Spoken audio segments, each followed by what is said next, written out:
الحمد لله وصلى الله على نبينا محمد وعلى آله وسلم أما بعد فنبدأ إن شاء الله. Nous commençons donc Inch'Allah.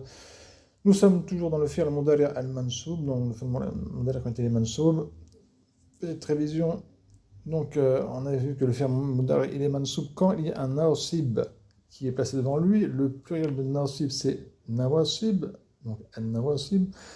Et la Cheikh a pris le mazhab des Koufiyin, comme quoi les nawasib, ce sont ces adawat qui suivent et sont elles-mêmes qui rendent le fi'l mansoub, contrairement aux Buskin qui disent qu'il n'y en a que 4. Je ne vais pas revenir ici, venez à ma dernière vidéo, sinon ça prend du temps. Donc il y a an, lan, kay, ce qu'on appelle lam kay, fa sababiyya, hatta idhan, lam juhud. Nous avons vu ça, donc comme quoi le fi'l al-mudari' il est mansoub et l'indication de son nasb à la base c'est le fatha, comme pour le ism mansoub à la base l'indication du nasb, l'alamat al-asliyah, l'indication d'origine c'est le fatha. Pour le fi'l al-mudari' c'est pareil. Lan yadhhaba, donc avant c'était yadhhabu, lan yadhhaba, et l'indication du nasb c'est hasf an-noun, l'effacement du noun, pour ce qu'on appelle l'af'al al-khamsa, ou ce qu'on appelle aussi al-amthilatu al-khamsa, c'est quand le fi'l mudari' est attaché à lui alif al-tathniya, donc pour huma wa antuma, yaf'alan et taf'alan. Quand il est attaché à lui le wal jama'a, donc c'est pour hum et antum, yaf'alun et taf'alun, et quand il est attaché à lui, il y a al-mukhataba qui est anti et taf'alin. Et il est dans un état de nasb quand le fi'l mudari' il est mabni ala sukoun, quand c'est attaché à lui le noun al-niswa, et là il n'a pas marqué le shayra, mais quand aussi il y a le noun al-tawkid al-mubashira qui est attaché à lui, là il est mabni ala fatha fi mahal nasb. Et nous sommes maintenant dans les exemples bi'idhnillahi ta'ala. Donc nous nous étions arrêtés ici. Qad tawaqqafna huna fanuwasil incha'Allah حيث توقفنا. أمثلة, donc des exemples. Alors, premier exemple avec Anne. Donc la Cheikha, mashallah, à la majorité des exemples, elle a pris du kalamullah, de la parole d'Allah, Azza wa Jal, celui qui a tout créé, celui qui a envoyé tous les prophètes. Le sceau des prophètes, c'est Mohammed, sallallahu alayhi wa sallam. Celui qui t'a avancé à Isa, Jésus, alayhi salam. Ainsi que les autres prophètes tels que Moussa, Moïse, Ibrahim, Abraham, Noé, excusez-moi, alayhimus salat wassalam. Innama amruhu idha arada shay'an an yaqul lahu kun fayakun. Donc son ordre, l'ordre d'Allah Azza wa Jal, excusez-moi, son affaire. Donc quand Allah Azza wa Jal, hop, veut faire quelque chose, innam. Alors, innam, je ne vais pas vous faire l'irab de tous les mots, ça va prendre trop de temps. Avec tous les exemples qu'il y a, ça va prendre trop de temps, Inch'Allah. Je vous donne juste quelques petits profits qui sont. Des profits. Innama, ce qu'on appelle adat ou hasr. C'est une particule qui sert à faire la restriction. À la base, c'est inna, emma, al-kafa, qui empêche le inna d'agir. Et donc ça fait innama. Et innama, c'est un peu comme pour illa. C'est-à-dire que c'est pour, en français on va dire ce n'est que pour ça. C'est pour restreindre quelque chose. Si je dis par exemple, je dis al-ilahu Allah, la divinité par droit c'est Allah, et que ça implique que la divinité par droit c'est Allah. Si je mets devant innama, ça va renforcer, ça veut dire ce n'est que, c'est-à-dire que la divinité par droit n'est que. Donc là, ça met aucune exception. Ça empêche le fait qu'il y ait une exception, une supposition qu'autre chose. C'est Allah. Donc là, c'est comme si la fameuse parole qui est la ilaha illallah. Il n'y a pas de divinité sauf Allah. Innama li ilahu Allah. Ça correspond, si vous voulez, dans le sens à le fait de bien préciser et de mettre aucune exception, comme quoi innama, ce n'est que la divinité par droit, ce n'est que, et il n'y a aucune exception. Allah, c'est Allah, d'accord? Donc innama, c'est très important, c'est bien sûr dans le Coran et autre que dans le Coran. Dans toute phrase, hein, c'est pas seulement que dans la Aqida ou autre, hein. Ça implique donc la restriction, ce n'est que. Donc son affaire, donc l'affaire d'Allah Azza n'est que, ce n'est que quoi? Idha arada shan, lorsqu'il veut une chose. Idha, lorsque arada, il veut, donc Allah Azza wa Jalla, une chose, c'est de quoi? An yaqul lahu kun fayakun. à ce qu'ils disent à lui, donc à elle plutôt, à cette chose, parce que elle, c'est une chose, c'est féminin, et amr, en français, amr, c'est masculin en arabe. À ce qu'il disait, à cette chose-là, kun, soit, fayakun, et cette chose-là est, seulement. Donc, nous, ce qui nous intéresse, c'est le an, d'accord? An, nasib, on va faire l'irab de ça. An yakula lahu. An, c'est harf, c'est un harf, donc c'est pas un is, c'est pas un fil, c'est un harf. Harf nasb, ça rend le fil mudari mansoub, c'est pour ça qu'il y a un fatha, an yakula. Donc, yakula, c'est un fil mudari mansoub, bi an, par an, c'est an qui l'a rendu mansoub. Donc, le nasib, c'est an. An nasib, c'est un harf nasb. Ou masdar, et masdar, parce qu'en fin de compte, comme je l'avais dit dans le dernier cours, et avant, si je me rappelle bien, quand il y a un avec un fi'l mudari, donc il y a madsoum après, il y a un masdar qu'il faut tirer, donc le masdar du verbe qala yaqul, c'est qawlan, ou qawlun, si vous voulez. Et ça va être le masdar al-mu'awwal. Et vous voyez, amruhu, c'est le mubtada, il est mudaf, ou laha mudaf ilay. Il est où son khabar? Et bien son khabar, c'est le masdar al-mu'awwal, qui est qawl. إنما أمره إذا أراد شيئا قوله en dehors du Coran قوله ça c'est le khabar donc le masdar المؤول المنسبك من أن وفعل خبر له c'est حرف الجر واسم مجرور qui est attaché à يقول etc. Je ne vais pas faire toutes les règles sinon ça va prendre trop de temps. Ce qui m'intéresse ici c'était ici donc يقول il est mansoub par an l'indication de ce nas c'est le fatra. Ensuite un exemple avec l'an qui est la négation pour le futur. Donc c'est un harf aussi, harf nasb wa istiqbal, de négation et du futur.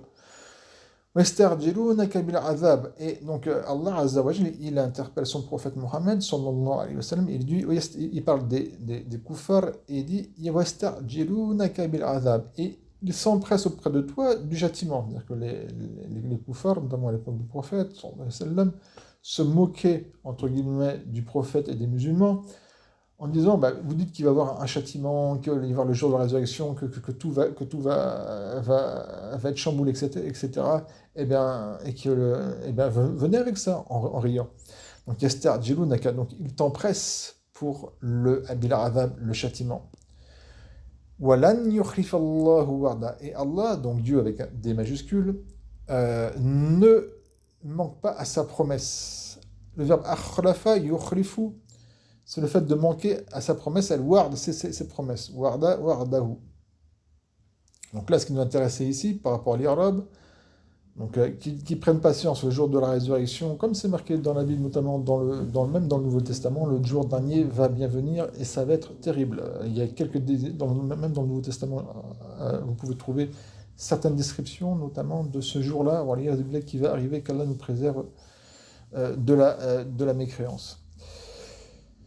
Donc, l'an ici, comme je l'ai dit, c'est un harf nasb ou istiqbal, wa yukhlifa, c'est un fi'l mudari mansoub, wa alamat nasbihi, c'est le fatha, et ce qui est rendu mansoub, c'est l'an. Wa lafzul jalala, bien sûr, c'est le fa'il, et wa wa'da, c'est maf'ul bihi, il est mudaf, wa laha mudaf ilay. Nous poursuivons. Kay. فرددناه إلى أمه كي تقر عينها ولا تحزن. Donc ici Allah Azza wa Jal parle de Moussa, de Moïse alayhi salam, que la paix soit sur lui.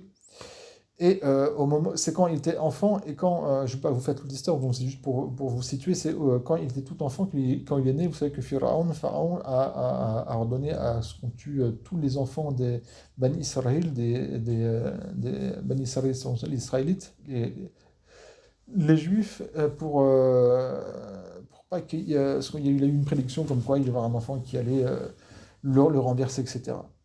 D'accord, je ne vais pas faire toute l'histoire, ça va prendre du temps. Et donc Allah Azza wa Jal avait insufflé à la mère de Moïse de le jeter dans le Nil afin qu'il lui soit sauvé. Je vous fais vite. Hein. Et donc il était jeté dans le Nil et pas le berceau, mais dans le couffin dans lequel Moussa était dedans, donc, a suivi le cours d'eau, et c'est la famille de Pharaon qui l'a récupéré. Donc la femme de Pharaon a vu cet enfant dans le cours d'eau, l'a pris, elle a dit, tiens, on n'a pas d'enfant, on va le prendre, je vais vite. Hein. Et ensuite, il a fallu bien l'allaiter. Or, la femme de Pharaon ne pouvait pas l'allaiter, donc ils ont cherché une femme parmi les Bani Israël, parmi les Israélites, pour qu'il allaitait. Et Allah Azza wa Jal a fait en fait que c'est la femme qu'il allaitait, ben c'est sa mère, la mère de Moussa. Donc la mère de Moussa l'a mis et elle a retrouvé, masha'Allah, son fils en train de l'allaiter. C'est pour ça, et donc là, vous allez comprendre pourquoi cette parole d'Allah Azza wa Jal. Faradadnahu, et nous l'avons donc renvoyé, c'est-à-dire Moussa, alayhi salam, vers qui? Il a ummihi, à sa mère. Donc Allah a fait un stratagème, comme quoi, hop, sa mère a eu foi en Allah, elle a mis son enfant dans l'eau, je sais pas, vous voyez tout le circuit, et elle est, en fin de compte, son enfant, donc Moussa, est revenu à elle pour qu'elle l'allaite, et ensuite, bien sûr, il allait finir à être éduqué dans la famille de Pharaon, etc. Je ne vais pas faire toute l'histoire de Moussa, qui est très intéressante dans le Coran, vous la trouvez, ça va prendre trop de temps, désolé, hein. Mais elle est sûrement très intéressante. Donc là, c'est seulement cet événement-là. Donc, et nous l'avons renvoyé, donc Moussa, à sa mère. Pourquoi? Kay, limada, lam kay. D'accord? Ça, c'est comme pour l'âme kay, c'est le ta'liliya, pour la illa, la cause. Pourquoi? Afin de quoi? Kay takarra aynuha, afin que l'œil d'elle, donc de la mère de Moussa, alayhi salam, takar, c'est une expression en arabe, takarra aynuha, c'est-à-dire que son œil soit apaisé. Donc qu'elle trouve un bonheur, wala tahzan, et qu'elle ne soit pas triste, al-huzn, al-hazan, et qu'elle ne soit pas triste. C'est une intérêt ici par les Arabes, c'est ici. Kay takarra. Kay, c'est un nasib, il va rendre le fi'l mudari', à la base c'est takarru, donc le fi'l mudari' il est mansoub, ou alam nasbi c'est le fatha, et celui qui l'a rendu le nasib, donc celui qui est le mansoub, c'est kay. Voilà. Ensuite, l'amul kay, qui correspond, c'est le même sens. Quand vous dites kay ou que vous dites li, l'amul kay, c'est le même sens. Afin que. وَأَنزَلْنَا إِلَيْكَ الذِّكْرَ لِتُبَيِّنَ لِلنَّاسِ مَا نُزِّلَ إِلَيْهِمْ. Donc là, il y a مَا نُزِّلَ, la shaykha l'a pas marqué, c'est dommage. إِلَيْهِمْ, hop, c'est dommage, je sais pas pourquoi si c'est vous. Des fois, il y a des erreurs d'impression, ça se trouve, c'est l'imprimant, l'imprimeur qui n'a pas fait la suite. C'est dommage parce que, en plus, le verbe bayana yubayyin, il a besoin d'un mafoul bihi, sinon c'est pas très compréhensible. Donc il y a mafoul bihi qui est cité après dans le Coran, qui est ma nuzzila ilayhim. On va voir ça, Inch'Allah. Donc Allah Azza wa Jalla, il parle de lui-même et il dit wa anzalna ilayka, et nous avons fait descendre, wa anzalna, nous avons fait descendre ilayka, à toi, donc à toi Muhammad sallallahu alayhi wa sallam, al-dhikr, le rappel, al-dhikr. Et là, c'est-à-dire al-Qur'an. Donc un des noms du Qur'an, c'est al-dhikr, le rappel, nous avons fait du dhikr. Pourquoi Allah Azza wa Jalla, il a fait descendre le dhikr, donc le Qur'an, ce wahi, cette révélation au prophète Muhammad sallallahu alayhi wa sallam, li tubayyina, afin que l'âme, là c'est pourquoi, donc, afin que tubayyina, tu expliques l'innes aux gens, quoi, vous voyez, donc si on s'arrête là, c'est pas très compliqué, que tu expliques aux gens, il manque quelque chose. Il aurait fallu, Wallahu ta'ala a'lam, continuer et dire ma nuzila, ma nuzila ilayhim. Encore le verset, la'allahum yatafakkarun, si je me rappelle bien après. Mais au moins de dire ça, au moins le maf'ul bihi, qui est le ma, ism mawsoul. Donc que tu expliques aux gens ce qu'on a descendu progressivement vers eux. Nazzala, c'est le verbe nazzala, c'est le fait de descendre, comme anzalna ici, mais progressivement. À savoir que tous les livres, toutes les révélations avant la révélation du Coran, les livres descendent en une seule fois. Donc le livre, la Torah, est descendu sur Moïse en une seule fois. Donc tous les livres sont descendus en une seule fois sur les messagers. Sauf le dernier Coran qui est venu. Les versets sont descendus progressivement comme vous savez, sur environ plus d'une vingtaine d'années, suivant les événements. Et il y a une hikmah, il y a une sagesse dans cela, car il y a une progression dans le fait d'apprendre la religion.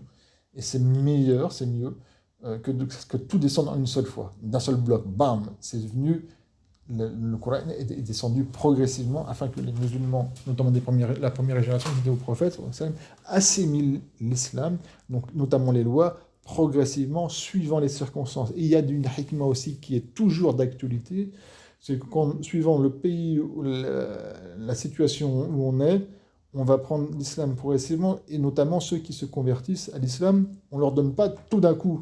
Quelqu'un qui se convertisse, on ne dit pas, assieds-toi là pendant plusieurs heures, on va dire, tiens, ça c'est obligatoire, ça c'est interdit, d'un seul coup. Allah Azza wa Jalla n'a pas voulu ça pour son prophète, sallallahu alayhi wa sallam, ni pour les sahaba, c'est pareil. Il y a des priorités, on fait avec hikmah, avec sagesse, on enseigne progressivement. On va du plus important à ce qui est important, mais de moindre importance, etc. Donc là, ce qui nous intéresse ici, c'est l'irlam, litubayyina linnas. Litubayyina, l'am le kay ici, il a rendu mansoub au madhab al-Koufi, parce que le madhab al-Bisni, je vous rappelle, c'est le an qui est marzoufa, qui a rendu le fi'l mudari mansoub, mais on est au madhab des Koufin ici. Donc le lam a rendu mansoub, le fi'l mudari qui à la base c'est tubayyinu. Donc tubayyina, mansoub ou alamat al-nasbihi, c'est le fatha, al-zahira. Et nous poursuivons avec ce qu'on appelle phase sababiyya. Phase sababiyya, c'est ce qui est avant, est une cause de ce qui est après. فهل لنا من شفعاء. Je vais voir, vous savez combien de temps qu'on est. Ça va faire 15 minutes. Alhamdulillah. فهل لنا من شفعاء فيشفعوا لنا. Donc, est-ce qu'il y a pour nous des intercesseurs? Shufa'a, c'est le pluriel de shafir. Shafir, c'est quelqu'un qui intercède, qui fait ce qu'on appelle ash-shafa'a. Donc, est-ce que nous avons pour nous فهل لنا من des intercesseurs? فَيَشْفَعُوا لَنَا, et afin qu'il soit une cause, pourquoi ils vont intercéder lana pour nous auprès d'Allah Azza wa Jal. Je ne vais pas parler ici de la shafara, ça prend du temps, parce que l'intercession, il y a l'intercession qui est autorisée, qui est bonne, il y a l'intercession qui n'est pas autorisée, et ça va l'intercession qui va jusqu'au shirk, l'associanisme, d'accord, le polythéisme, comme par exemple ceux qui vont se prosterner devant des statues ou autres, ou même si c'est pas une statue, donc qui vont faire des actes d'adoration à autre qu'Allah Azza wa Jal, en disant, eh ben, nous adorons cette statue, ou nous adorons cet ange, ou des actes d'adoration envers cet ange, ou envers cet homme, ou etc., ce que vous voulez, hein, toute chose autre que Dieu, avec un D majuscule, afin que cette chose à qui nous faisons une adoration aille à Allah, donc aille à Dieu, et qu'il intercède pour nous. Et bien ça, c'est du shirk. Même s'ils reconnaissent que Allah, Dieu avec un D majuscule, est le plus grand que tout, etc., le fait de prendre une autre divinité, c'est du shirk, c'est du polythéisme, et c'est ce qui fait rentrer en enfer éternellement, qu'Allah nous en préserve. Donc, comme je dis, je vous fais juste une petite explication simple, parce que sinon ça prendra beaucoup de temps si je vais faire toutes les explications exactes de tous les versets. Ce qui nous intéresse ici, c'est le phase sababiyya. Donc, ce qui est cité avant, c'est une cause pour ce qui est cité après se produise. Donc, il pose la question, est-ce qu'il y a des intercesseurs afin qu'ils s'intercèdent pour nous auprès d'Allah Azza wa Jal. Donc, phase, c'est phase sababiyya. On appelle phase sababiyya, sab de la cause. Donc, ce qui est avant est une cause pour que ce qui est après se produise. Donc, alors, Yashfa'u. Yashfa'u, donc réfléchissez un petit peu, Yashfa'u, c'est le fi'l mudari'. Et donc, il est mansoub, parce que alpha, c'est un nasib, il a rendu fi'l mudari' mansoub. L'indication de son nob, c'est le fatha, comme l'itubayina, comme takarra, comme yukhrifa, comme yakula. Rappelez-vous, non. L'indication de son nob, si c'est pas le fatha, c'est quoi? À la base, c'est Yashfa'una, d'accord? À la forme yaf'aluna. Et l'effacement du noun, hafun noun, c'est l'indication du nasb. Donc on sait que le fi'l est mansoub parce que le noun a été effacé. Ensuite, hatta, qui a deux sens, soit c'est-à-dire il a, jusqu'à ou illa, sauf, excepté.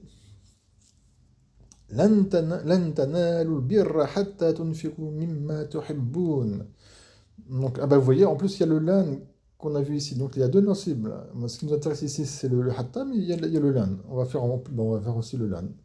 Donc lan, comme on avait vu ici, c'est harf nasb ou istiqbal, donc un harf de nasb et de futur, et bien sûr de nafi et de négation. Donc trois choses, harf nasb ou nafi ou istiqbal. Tanalu, c'est le fi'l mudari'. Ah oui, bien sûr, la traduction. Donc vous n'obtiendrez pas al-bir, la bienfaisance, jusqu'à ce que vous dépensiez de ce quoi vous aimez. Lan, comme je dis, c'est harf nasb ou istiqbal ou nafi. Tanalu, c'est un fi'l mudari'. d'accord, il est mansoub bilan, par le seul lan qu'il a rendu mansoub, et l'indication de son nos, alamatun nasbi, c'est quoi? C'est le fatha? Non, c'est comme pour yashfa'u, c'est l'effacement du noun, c'est hasf noun, à la base il y avait un noun, il a été effacé. Al-bir, al-bir qu'on peut traduire par la bienséance, le fait de bien se... Bir al-walidayn, d'accord, le fait de bien se comporter envers les deux parents, là, cette bir c'est général, ça englobe aussi at-taqwa, la crainte, etc. Hatta, jusqu'à ce que, donc vous n'obtiendrez pas la bienséance, jusqu'à ce que quoi? Tout ne fait coup, jusqu'à ce que vous dépensiez, mimma de ce quoi, tuhibboun, vous aimez. Ici, comme je l'ai dit, hatta, il a deux sens. Comme on l'a vu, soit ça veut dire il a jusqu'à ce que, ou soit ça veut dire il a sauf que, excepté. Et des fois, donc, dans un verset, dans un hadith ou dans une parole d'une personne, le mot hatta, ça veut dire soit l'un ou soit l'autre. Et parfois, comme c'est le cas ici, ça peut vouloir dire l'un ou l'autre, on peut dire l'un ou l'autre, parce que vous n'atteindrez pas al-bir, donc le fait d'avoir, comme j'ai traduit, la bienséance, dans le sens il a, jusqu'à ce que vous fassiez ça. Jusqu'à ce que ce moment-là, vous allez donc dépenser de ce que vous aimez. On peut dire aussi là, sauf si vous dépensez de ce que vous aimez.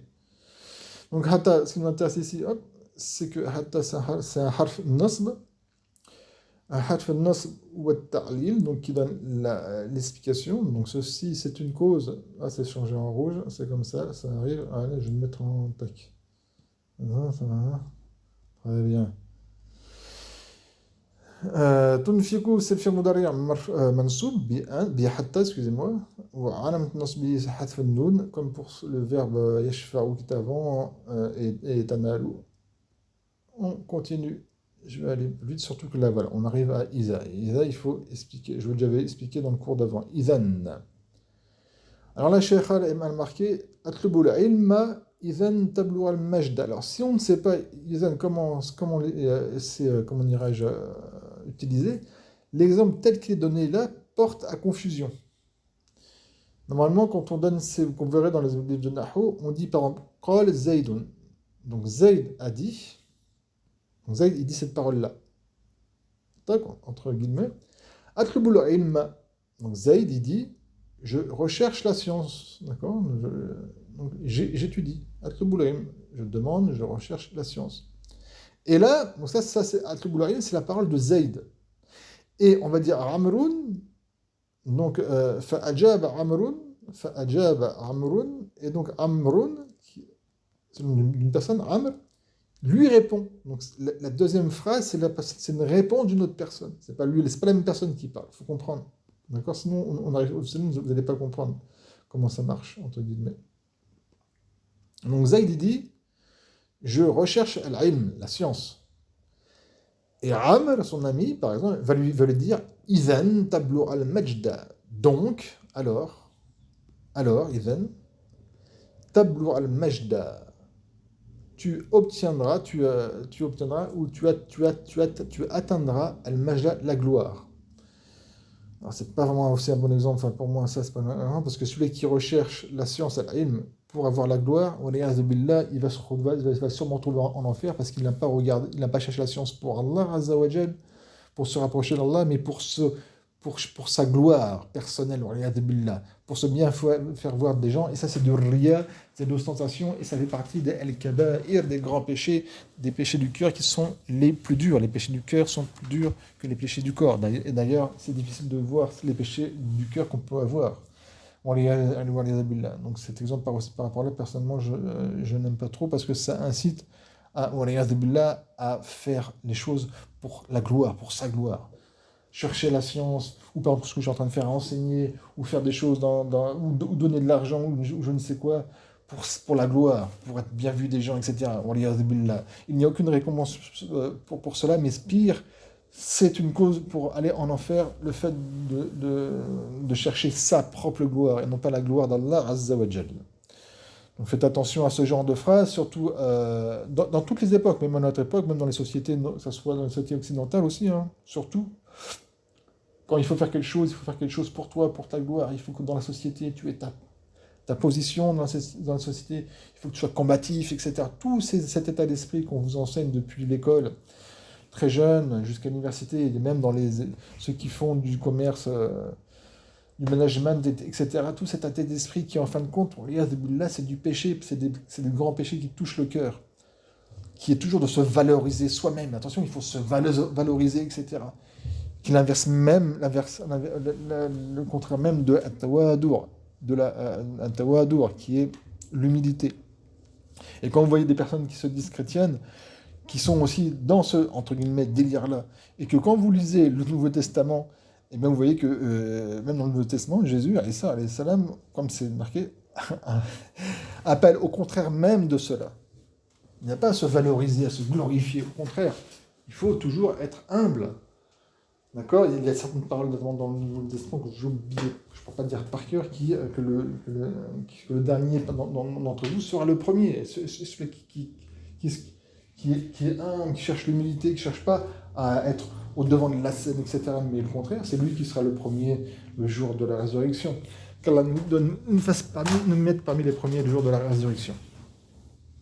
En fait, il faut faire attention à ce genre de phrases et à être, comment dirais-je, être assez influencé avec ce genre de propos et d'exemples. Hein. Bon, ce qui nous intéresse ici, c'est Izan. Donc Izan a rendu le fi'l ici mansoub, tabloura. Et l'indication de sol, c'est le fatra. Alors Izan, il a des conditions pour que le Izan rende mansoub. Il y a des conditions. Bien sûr, comme vous avez vu, il faut qu'il y ait une phrase qui soit dite avant. Et que cette phrase-là implique notamment quelque chose qui ne soit pas du présent même, que ce soit un peu que ce soit dans le futur. On ne va pas te donner tout ici, mais sachez-le. Il ne faut pas aussi qu'il y ait entre izan et le verbe qui vient après, il y a une séparation, sauf certaines choses très restreintes, très restrictives, et il y a divergence. Bref, je ne vais pas rentrer dans tous ces détails-là. Sinon, il faudra dire izan tablourou. Si jamais il n'y a pas les conditions qui ne sont remplies. Mais c'est ici, les conditions sont remplies, donc on dit idhan tabloura mansoub. Le dernier exemple, lam al-juhud. Alors il faut faire bien attention entre lam al-juhud et lam al-kay, lam ta'liliya, qui se prononcent de la même chose, mais le sens est différent. Wa ma kana Allah yu'adhibahum wa anta fihim. Donc Allah Azza wa Jal, il parle à son prophète Muhammad sallallahu alayhi wa sallam, il dit wa ma kana Allahu yu'adhibahum wa anta fihim. Et Allah n'est pas à les châtier alors que toi tu es au milieu d'eux. Donc Allah Azza wa Jal n'allait pas détruire la Mecque alors que le prophète sallallahu alayhi wa sallam était encore au milieu d'eux avant qu'il fasse la hijra, l'immigration. L'âme, ici, ce n'est pas ta'laliya de la cause, mais c'est le-juhud, c'est la négation pure. C'est-à-dire qu'Allah n'est pas à faire ça, n'est pas à les châtier, alors que toi, tu es. Et le wa ici, c'est wa la-hal. C'est pas la hal-farad, c'est un wa la-hal. C'est-à-dire que l'état, c'est quoi? Que toi, tu es au milieu d'eux. Donc l'âme ici, il rend le fi'l mudari' mansoub, c'est pour ça que c'est yu'adhiba et non pas yu'adhibu. D'accord? Donc, alamat nasbihi al-fatha. Et nous allons lire, Inch'Allah, ce qu'a dit la Shaykha. Sens général de certaines de ces lettres, ou des lettres qu'elle a citées. An, qu'on traduit généralement par que. D'accord? Lan, négation renforcée dans le futur. C'est une négation donc, qui est dans le futur. Donc on dit lan, on dit harf nasb, c'est le but ici du cours, donc on en fait le modèle mansoub. Ou nafi, de négation, ou istiqbal, et pour le futur. Kay, afin que. Lamul kay, afin que, c'est la même chose. Li, que je dis, dhahabtu ila Marsiya, li azur akhi, par exemple, je suis allé à Marseille pour que je visite mon frère Fillah, mon frère en Allah. Soit je dis li azura, ou soit je dis kay azura. C'est la même signification. Li azura ou kay azura. Bien sûr, le fi'l azura, il est mansoub bil kay ou alamat nasbihi al-fatha. Al-fa, ce qui précède donc la fa, est la cause de ce qui suit. C'est pour ça qu'on appelle fa al-sababiyya, al-sabab de la cause. Hatta, jusqu'à ce que. D'accord? Il a. Mais comme je dis, ça veut dire des fois, ça veut dire illa. Sauf, exception. Et des fois, donc ça veut dire l'un ou l'autre, et des fois, on peut dire l'un ou l'autre, comme c'est dans le cas dans le verset qu'on a vu.